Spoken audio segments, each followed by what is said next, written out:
Hi, I'm Craig with ApplianceVideo.com. Today, we will be taking a look at the blower assembly on this KitchenAid built-in dishwasher.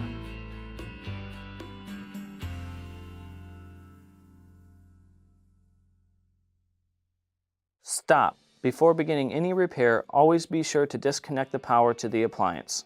It is also recommended to test the outlet for the proper voltage. Remember to also turn off the water.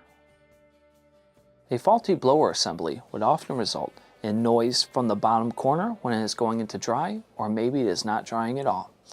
Now, click on the link below to view this repair video.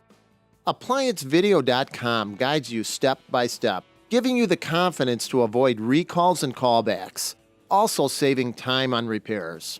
Whether you're up against an uncommon repair or the latest appliance on the market, our videos have been created with you in mind. Our growing library of videos have been produced using our factory-certified technicians who have extensive infield experience over the past 30 years. ApplianceVideo.com provides high-quality repair videos that anyone can follow, regardless of their skill level. We are here to help.